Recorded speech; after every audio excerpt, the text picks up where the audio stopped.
왜 우스갯소리 그런 얘기 많이 하지 않았습니까? 지역에서 이럴 거면 한강에다가 원전 지어라 네. 이런 얘기를 우스갯소리 과거에 많이 했는데 최근 1, 2년 사이에 좀 놀랐던 것이 이제 지역 언론에서 아예 공식적으로 그런 주장을 합니다. 아, 그래요. 한강에다 지어라 원전이 그렇게 필요하면 원전의 위협이든 송전망 건설의 피해든 우리가 왜 계속 봐야 되냐라는 분노가 이제 어느 정도 차올랐다고 저는 보고 이게 지금 폭발한 아주 상징적인 사건이 지금 용인반도체 산단이다. 네. 산단 문제다. 이렇게 보고 있습니다. 이어서 2026년 새해에 더 중요해질 앞으로의 기후 뉴스 들어보는데요. 벌써 언론에서 이제 크게 논쟁이 지금 나고 있습니다.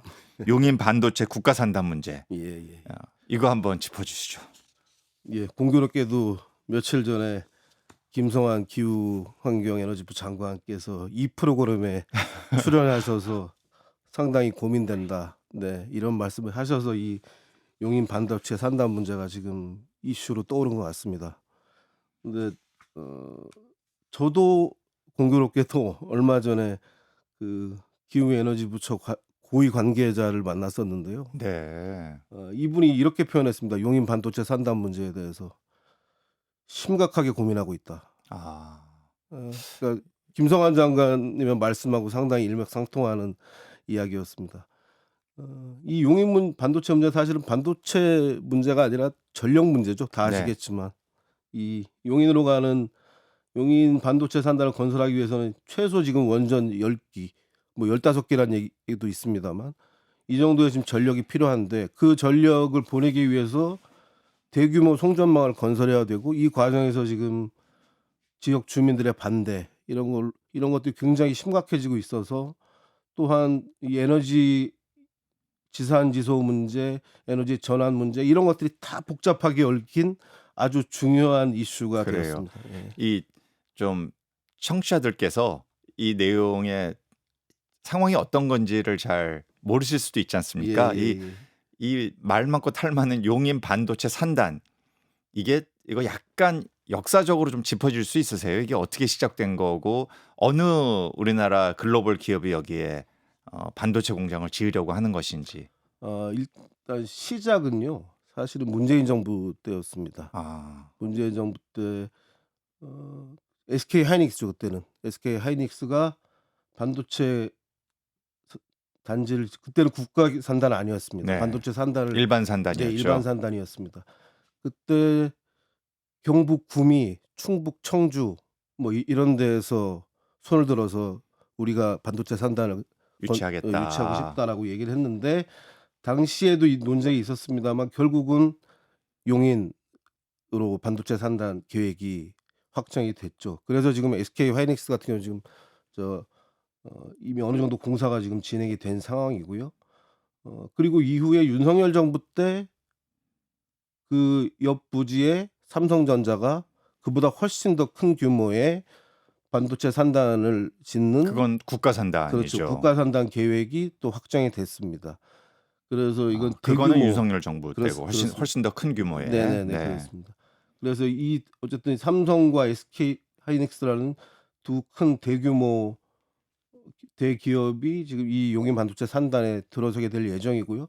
문제는 지금 아직 삼성전자 같은 경우는 뭐 보상 절차 이런 것들 돌입은 하지 않아서 이 계획을 수정할 여지는 아직 남아 있습니다. 근데 이제 기자님이 앞에서 지적해 주셨듯이 이 반도체 공장이 돌아가려면 결국은 막대한 양의 전기가 필요한데 이 전기를 과연 이 용인 산업단지 이 반도체 공장에 공급할 수 있을 것이냐 이게 지금 핵심 이슈가 되는 거죠. 그렇습니다. 왜냐하면 아까도 말씀드렸습니다. 원전 10기, 최소 원전 10기라는 이 전력은 그 전력 자체로 일단 어마어마한 그렇죠. 거고요.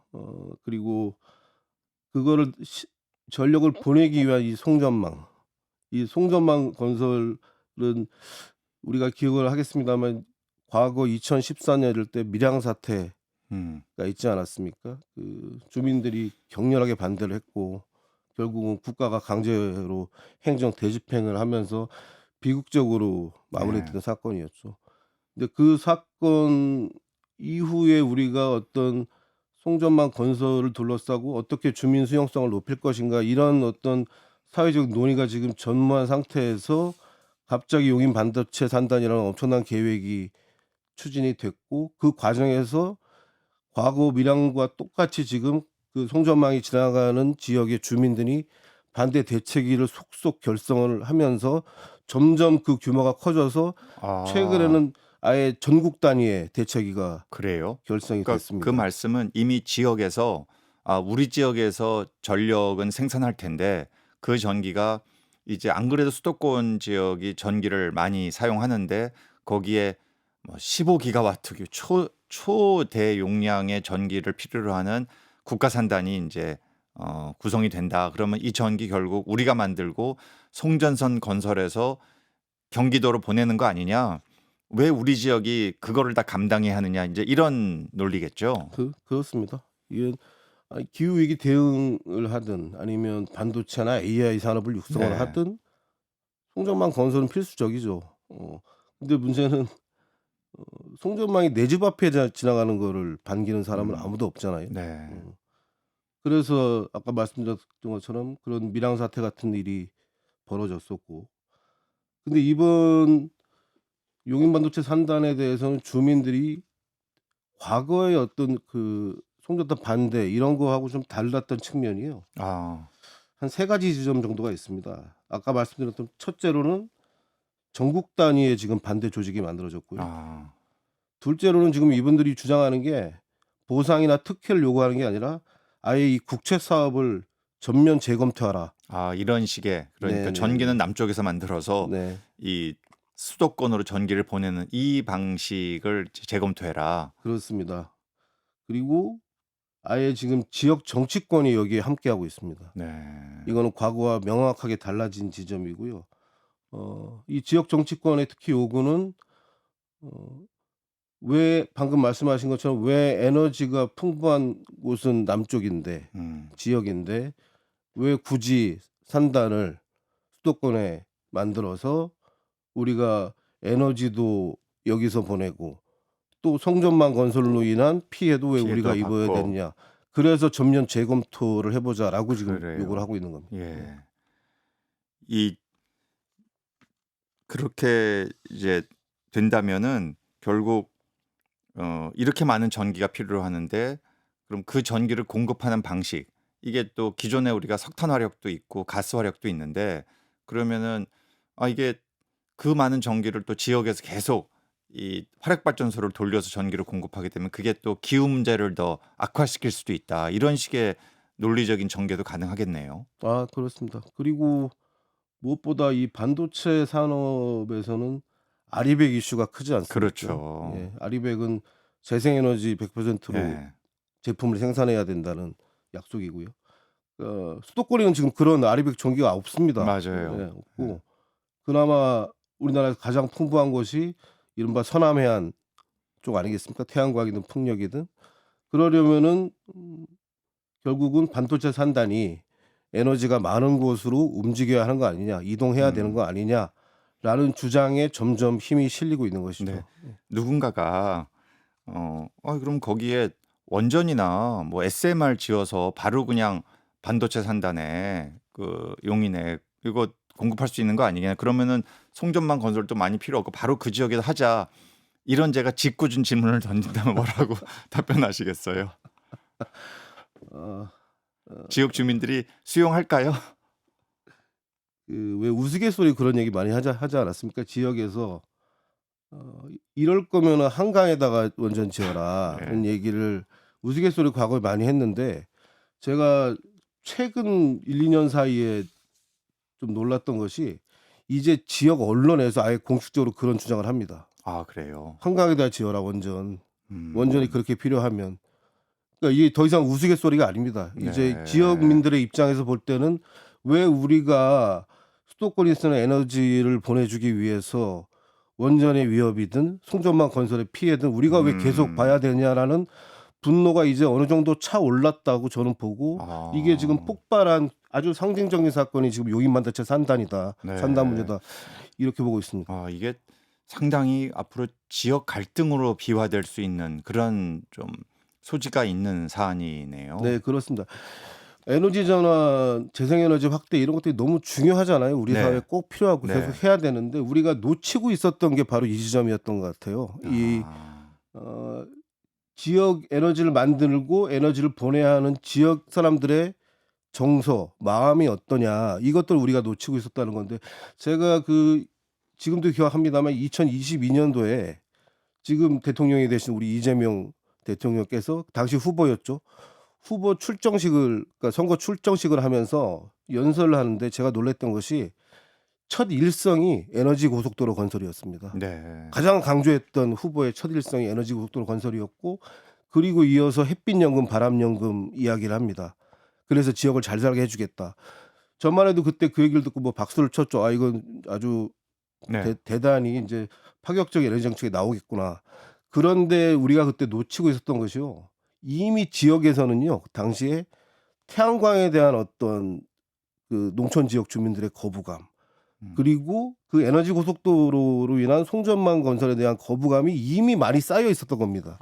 근데 우리가 그때 당시에 3년 4년 전에 그걸 모르고 사실 에너지 전환 얘기를 너무 일방적으로 꺼낸 측면도 있다. 그런 지역의 어떤 상황과 정서를 우리가 이해를 했어야 됐는데 이해하지 못하고 여기까지 좀 흘러온 측면이 있다. 이런 말씀 드리고 싶습니다. 네, 중요한 지적이시고요. 현실적으로 그렇다면 제가 좀 파격적인 질문을 던진다면 국가 산당 계획을 용인에 이걸 취소하는 이런 시나리오가 가능할까요? 네. 쉬운 문제는 아니죠. 네. 그런데 최근에 아까 김성환 장관도 그러셨지만 12월 10일에도 2025년 12월 10일에도 이재명 대통령께서도 용인 반도체 산단 문제를 공식적으로 꺼내셨고요. 그래서 어쨌든 지금 상당히 사회적 논의는 진행되고 있다. 그리고 또 더불어서 지금 산단 계획 무효 취소 소송도 지금 진행 중입니다. 아, 그래요? 네, 이 기후 환경 단체 등에서 지금 소송을 제기했는데요. 지난 9월에도 공개 재판이 있었는데 이때 좀 뜻밖의 풍경이 좀 펼쳐졌었는데요. 소송 제기한 쪽에서 이 용인 반도체 산단의 온실가스 간접 배출량 자료가 지금 공개되지 않았다라고 주장을 네. 했고요. 근데 정부는 이것은 삼성전자 쪽의 기밀 사항이어서 공개할 수 없다. 이런 입장입니다. 정부가 그런 얘기를 했다고요? 그렇습니다. 네. 그런데 재판부가 아니야. 이 부분은 좀 검증이 필요하겠어.